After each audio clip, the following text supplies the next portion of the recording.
Let's read Spider-Man, listeners. This is Eddie Do, and I'm joined with James B.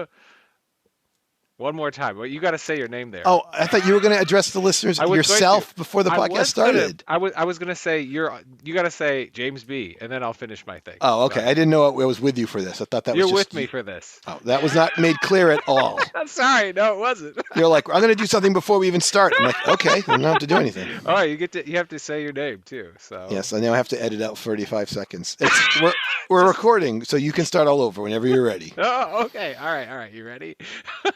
All right. Let's read Spider-Man, listeners. This is Eddie Do, joined with James B. So Says Eddie Do. Let's read Spider-Man!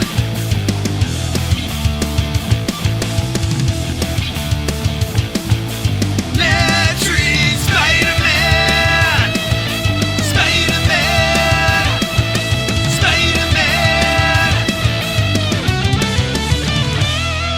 Spider-Man! All right, James B, what did you think of my intro after that hip music I going on there?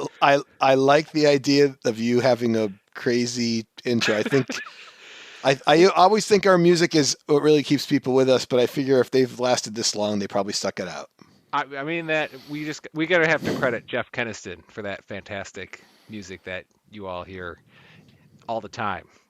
Yeah, What an intro, right, James B? I believe he's vocals and instruments and everything. He's the only thing he doesn't get credit for is the lyrics. One. we we spent a long time coming up with those. The Actually, one man band, Jeff Keniston. tec- Thank you, Jeff Keniston. technically, I told him I didn't want the lyrics, so since that he actually says them, he probably gets credit for that too. So I think he gave us lyrics and non-lyrics. And yes, I mean, I love the lyrics. It's fantastic for sure. as So as we record episode 18, Eddie has not heard any of them, but I do have the non-lyric as our close. So okay, all right. everybody else has heard it 17 times, and you've never even heard it yet. I'm sorry. All right. Here we are. Are you ready, James B, to go into the wonderful world of Doctor Strange? Yes, I'm going to be your mindless thug tonight. I'll just do as you command. All right. Here we go. So I'm in charge again, everybody. Eddie here in charge. Let me talk about this annual because they don't come out too often, and I must say it's interesting to look at the cover and then the opening page. They're just so very very different going on here. We're really like see Doctor Strange doing all sorts of things and Spider-Man and weird worlds all over the place. So let me talk about this a little bit, and then James B, we're gonna change it up a little bit towards the end. So in this annual, Spider-Man's moving around and he's bored. He uses one of my favorite lines as useful. He feels as useful as a secondhand tune of dinosaur repellent, which is a fantastic line. But he won't be bored for very long because this guy, Zandu, who constantly says, so says Zandu, finds the knockoff version of Sandman and who I'd like to call his buddy Cousin Gravel there, I guess we could say, in a bar, beating up people, and he takes control of them, and after adjusting some enchantments, Zandu sends them to Doctor Strange's place, which I mean, they just knock Doctor Strange out in like a heartbeat. Doctor Strange tries to do this illusion and whatever with under control of Zandu.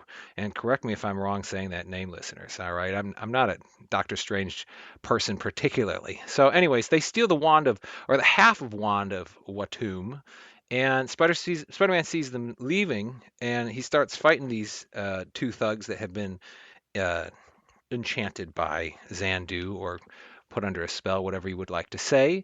And he just like he can't beat him, and they defeat him. And Spider-Man's like on the ground, and just like always with bad guys, they're like, he's no problem anymore. We'll just let him sit there. He throws a tracker onto one of their legs, and they bring the other half of Wanda Watum to Zandu. He combines them both together, and he's like all powerful. But Spider-Man finds the tracker and finds Zandu back in his place.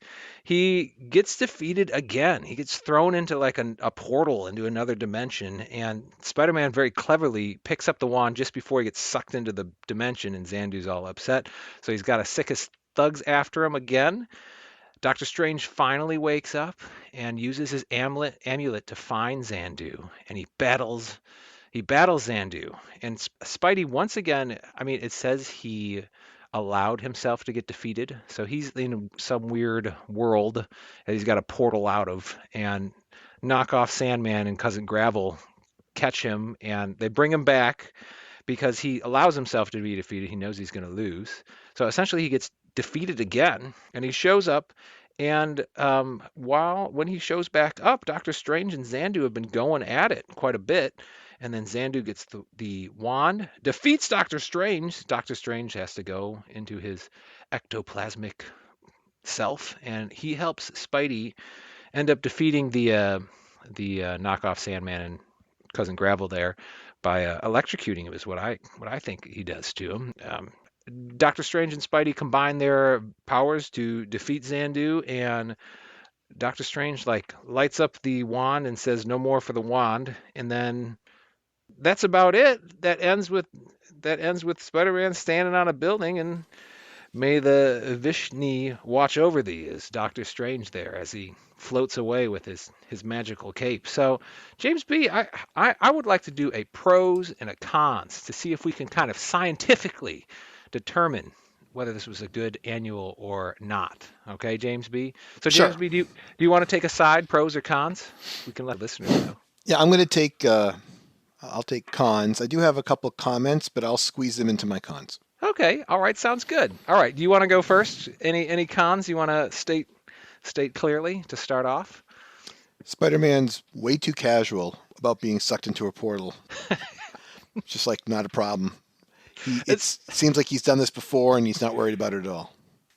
I think once again the adaptiveness and cleverness of Spider-Man. He's okay with this. I'm gonna go another direction here and just say that this comic is very different from like pretty much all Spider-Mans in so many different ways before this. And I think I'll leave it there. I don't think we've had another comic that's even close to another Spider-Man that's been close to as different as this one. D- Anything from you, James B? different author, right? I mean, Steve That's Ditko, correct. Well, okay. he's the author, and Doctor Strange is the main, the main other character. Doctor Strange doesn't have his own book at this time. It's not like he has his own comic. So he appears in Strange Tales or actually, is that what he appears in? He appears in some. I looked this up actually. He appears in Strange Tales, and then he kind of appears more in Strange Tales, but he doesn't get as far as I can tell, he doesn't get his own comic until like 1968 or 60, halfway through. And this annual was written on October 1st, 1965, too, as far as I can tell, or published, I should say. So So, yeah, so it's essentially a Marvel team up, which is Spider-Man and somebody else hanging out together. And the other character isn't even a main character. Xandu does appear. He's sort of a reoccurring villain. He's got like 15 appearances, so he's over his span. So he's around. Again, the casualness of it bothers me. It doesn't feel connected to Spider-Man's world at all because one, it's not, and two, it's not even in this world. The only thing that even felt Spider-Man-y at all was when he threw the little tracer. I mean, his little move of "I'm going to trace you with my tracer" is his thing. But like literally, Spider-Man, I can't go. I can't say this enough. He's falling into a portal. He's fading away. His response is, the guy's like, "You will never interfere with me again." And he's like, "Hey, don't bet on it, Bright Eyes. Well, if I gotta go, I'm taking the little doohickey with me." Dun dun dun dun dun dun. I mean, it's just so casual. It's true. He seems unconcerned about so many different things that certainly I would be concerned about too. But once again, I think that plays off of why this is an interesting issue. And the other thing that I think that is like I know James B. You like the story with Betty and Liz and Flash and all these other side characters, and that does make Spider-Man really interesting. But to see kind of just Spider-Man and Doctor Strange. In Doctor Strange, this is a real intro to Doctor Strange too. We really get to see like what he's about and what he can do. I wish we could have seen more kind of like his amulet does stuff, but like we don't get a lot of explanation about it. But it's interesting to see how he operates and also teams up with Spider-Man to defeat a villain. I mean, they both go at it with their powers at the same time. So for me, I mean, you could argue that not having to see a very sad Betty or Liz Allen or an angry Flash Thompson or a three exclamation point J. Jonah Jameson is a little bit of a relief. We could say a reprieve. Anything else you want to add, James B? I'm still so hung up on the fact that Spider-Man like disappears in the portal with the joke, and then his next comment is, "I don't have an idea where I am, but one thing is for sure: it's going to take more than a 15-cent bus ride to get back to New York." To dump dump, you know. But then he goes, "Oh, Bo, I'm glad I grabbed this wand because if there's any chance of me being found, he's going to come for me now." It's like serious joking, and it's really between that and the fact, like you said, they dressed up the villain to essentially in the exact clothes of the Sandman with different color hair. Uh, Very distracting. that's true. I really was bothered by the poor man Sandman and his cousin there, Gravel, in his black shirt, the two thugs. But if you like fighting, this is a good comic for fighting, except for Doctor Strange. He seems to get knocked out very fast early on, and then he comes back into it. So a So good comic for lots of good fighting too. So I've got something. If you're good with this, I've got something to kind of close up this one. All right, sounds good.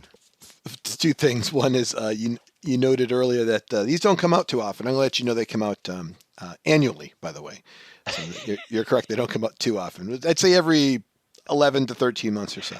Hence Um, the name. I I happen to have a low grade, which means not a very good condition, copy of this original annual from 1965. It's 72 pages.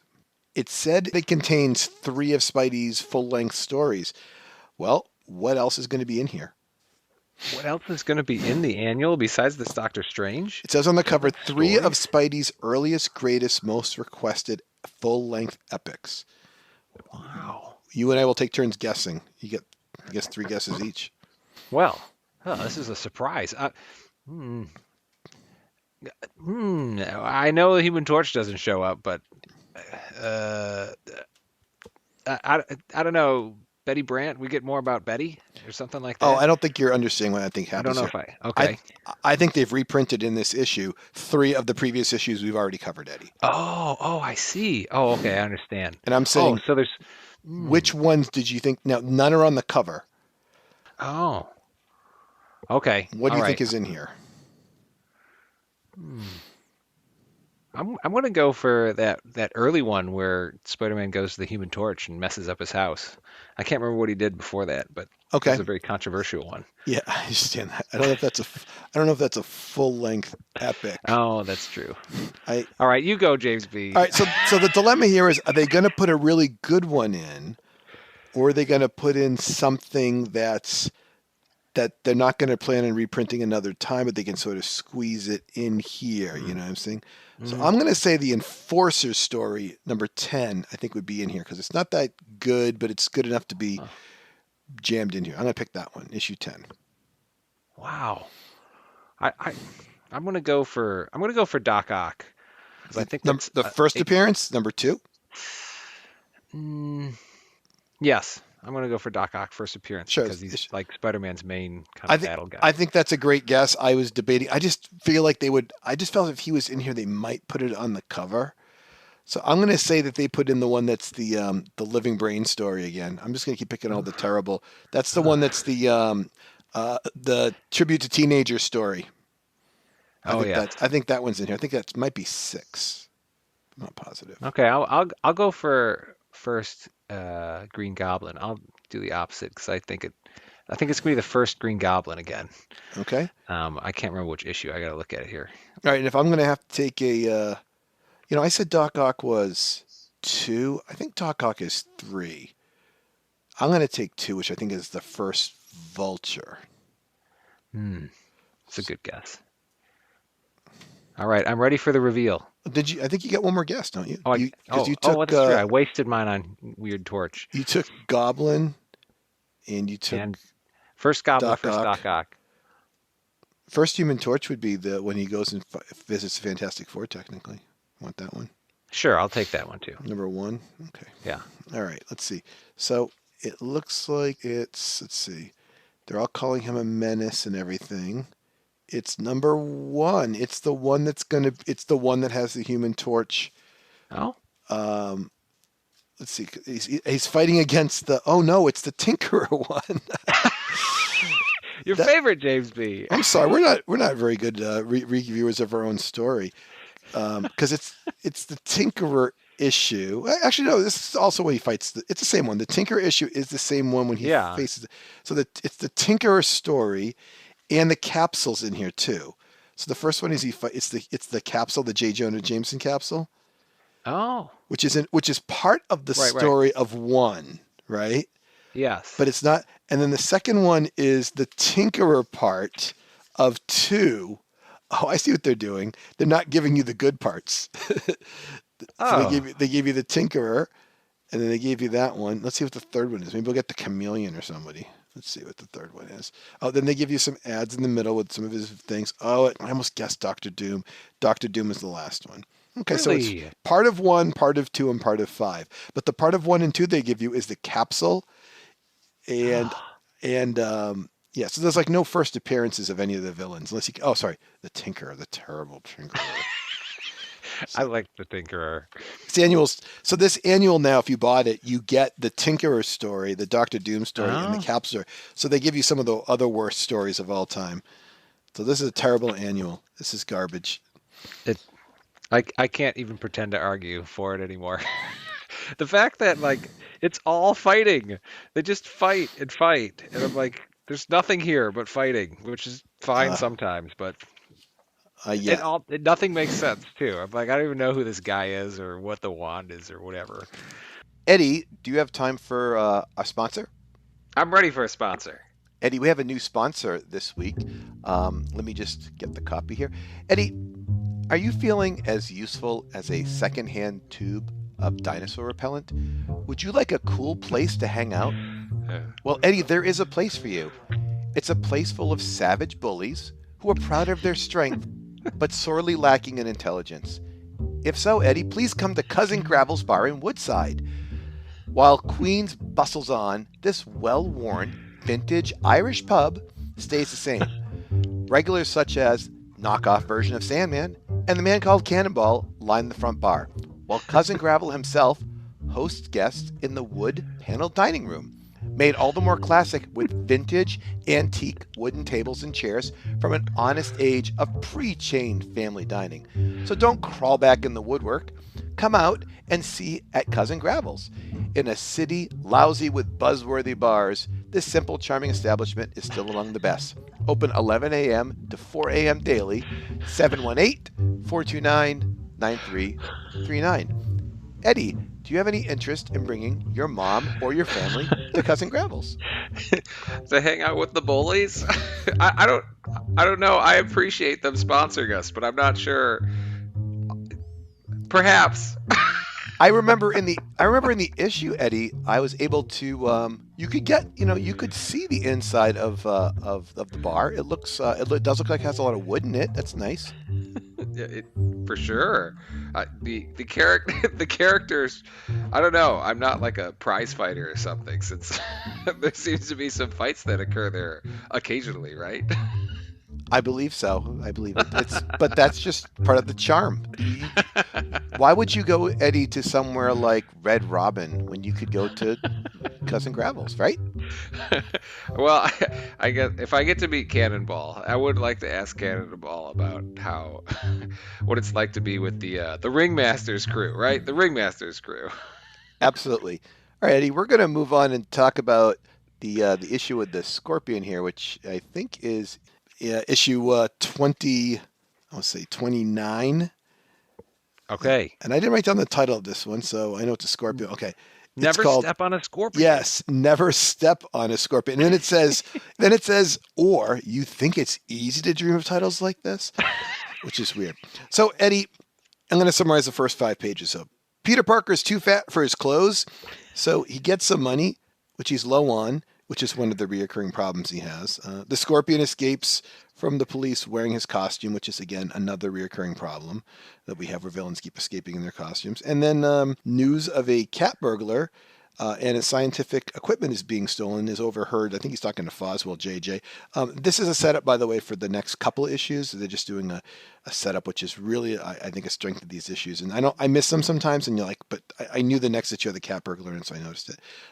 Peter's pretty rude to Ned Leeds. He's Human Torch rude to him. J. Jonah Jameson knows he needs Spider-Man's help, though, because the Scorpion's around. Spider-Man swings all over the city. He's trying to lure the Scorpion. And at the top of page 6, a bystander says to Spider-Man, "What are you, a professional nut?" Eddie, anything that I went by too quickly you want to cover, or before I move on? Only that the mental illness seems to come around again. Scorpion gets out because he was too upset without his costume. This is why he gets out. He breaks out of jail. They give him his costume, and that because to make him feel better while he's in jail, and then he breaks out. That's how he gets his costume back. Because I'm always amazed when these guys end up with their costumes again, straight out of jail. They're like, you can have this back. Nothing bad will happen after that. But yeah, and it's funny. We both note how Peter Parker is getting fat. Needs some clothing. Good thing his Spider-Man outfit is stretchy. That's all for me. You can continue on, James B. The Scorpion attacks J. Jonah Jameson. When Spider-Man realizes, oh, darn it, I'm flying all over the city. Scorpion sees he's probably attacking J. Jonah Jameson, so he decides to head over there and see if he can help out. During the fight, Ned leads. He's protecting Betty, which it really annoys Peter. And then he starts giving Spider-Man advice during the fight, which also annoys Peter. On the last panel on page 10, Spider-Man turns to Ned Leeds in the middle of the fight and tells him to shut up. He has time in the middle of the fight to tell him, because Ned Leeds did warn him to watch out for the tail, and Spider-Man didn't follow that. The cops show up, so Spider-Man and Scorpion take the fight outside. They're like, "Oh, cops are here, let's go fight outside." Spider-Man uses his webs like bolas, which makes Eddie really happy. He Yeah. tangles up the Scorpion. That's okay. Tangles him up, and they fall in the water below. And basically, after as James B would say, a 6-page fight, Spider-Man wins. Before we close up on the last 2 pages, Eddie, anything else you want to talk about? No, you hit the bulls real well there. I just had a thought while I was thinking about how Scorpion likes to scrunch up his tail. I mean, was Winnie the Pooh around? Was Tigger bouncing around on his tail at the same time? Is this like a Tigger move going on from Winnie the Pooh? I don't know. We'll have to research. Continuing on, James B. The issue ends with Ned taking care of Betty, and Aunt May's getting dizzy. I happen to own issue 32, so I've seen the cover, and I know Aunt May's looking dizzy on the cover, so I feel like this is a setup for that issue. So the issue's ending with Peter having money trouble still. He's having girl trouble still. And Aunt May's having health issues still. These are all the things that happen. The only thing that really is missing from this is our good friend Flash Thompson. If he was just there to make fun of Peter, but we do have Ned Leeds, who sort of fills that role a little bit. Flash Thompson, by the way, does not appear in this issue. I do feel that I'm glad he's not here, though, because these issues are getting filled with just an awful lot. I notice when I'm jotting down my notes that I have to cut so many little details out, because I think that they pan out like a really big story, and they say, here's what I want to have happening over the next 5 or 10 issues, and then they just start filling it in. I really can't imagine he's writing these one at a time anymore. I think they're just part of one big story. Eddie, what do you think? I would agree. They're leading in. There's a lot more going on for the future regularly. I know we talked about Mary Jane Watson when we will see her. We saw her, but we didn't see her face. And that's such a long run up to seeing Mary Jane Watson's face. And I thought, is there anything else I said this, I think, last podcast. Is there anything else had more anticipation? We haven't figured out anything about Green Goblin, really. Like, he actually is very mysterious for a very, very long time, too, which, of course, we will find out in the future. But it does feel these are the issues that started to bother me, because my mom's generation could only buy comics in the summer, and I'm like, well, what happens in the fall and the spring? Because you can't just you get left with such cliffhangers at the end. So yeah, this would be a hard one to finish and be like, who knows what happens in the next one. So Well, you know what? We're not going to talk about the next one because we're getting a little tight on time, but I am going to take time and squeeze in a little game, if you don't mind. I can't wait. So here's my question for you. You have run into at least appearing in the panel and talking, you've run into 3 of his love interests. That would be Liz Allen, Betty Brant, and MJ. Okay, that's Mary Jane Watson. All right. Now, I'm going to ask you, the first question is, do you know, yes or no, that Spider-Man is going to fall in love with essentially another, we'll say, like superhero, supervillain type character in his future. Are you aware of that? Yes or no? I don't know if I am. I don't think so. Okay, I know so Gwen we're gonna. Stacy. Gwen Stacy's got to show up Yeah, Gwen eventually, Stacy is right? the fourth character that we're missing, Okay. correct? And the one that I don't know that you know about is Felicia Hardy. Um, Oh yeah. now, Okay. she I it's interesting because I don't think she's related necessarily to this burglar, but she's sort of a cat burglar of her in her own right. See what I mean? Hmm. Um, and that's hence she's the black cat. I mean, of course, if there's a mistake and she's like the son of excuse me, the daughter of the burglar, I'll find out in about 5 minutes when someone messages me at let's read spiderman at gmail.com. But I'm just saying, if Felicia Hardy is considered the third greatest romance of Peter's life, 1, 2, 4, and 5 in any order. I'll just read them alphabetically. Would be Betty, Gwen, Liz, and Mary Jane. How do you think they're going to rank them over time? I think we're gonna go. I think we're gonna go Mary Jane one, Okay. and then ooh, this is a hard one for two. I really think Betty is gonna be two, Okay. and then Gwen, and then Liz Allen after that. Okay. How's that? So How's that sound?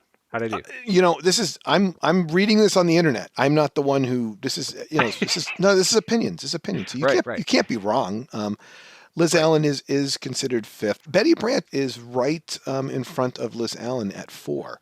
Ooh. So she's not really that major a love interest. Her big issue will be the next issue that we read about, listeners. So if you're going to stay Oh with us, man. she will have her big moment in that one. And then immediately after we leave Betty Brant in issue 30, we will be introduced to Gwen Stacy. She will be coming right Oh. in issue 31. They'll just make a trade there. And Gwen Stacy is considered sort of his number one girl, which by the internet. Wow. By the internet. His number one over MJ, huh? Mm. Yeah, it's sort of like I mean, well, I'm not sure how much you remember about Gwen Stacy's situation. I think you know, but just in case, we'll just leave it Okay. that is his true love. So Mm. so next issue we'll talk about a lot about this again when we talk about it's a heavy Betty Brant issue. It Um, is. Anything you want to say as we close, Eddie? Wait. I got the closing. Are you ready, Oh, James B? yeah. Go ahead, close. Do Just you do it. do you have your amulet on right now, James B? Do you have an amulet on, James Uh, B? yes. May your amulet never tickle.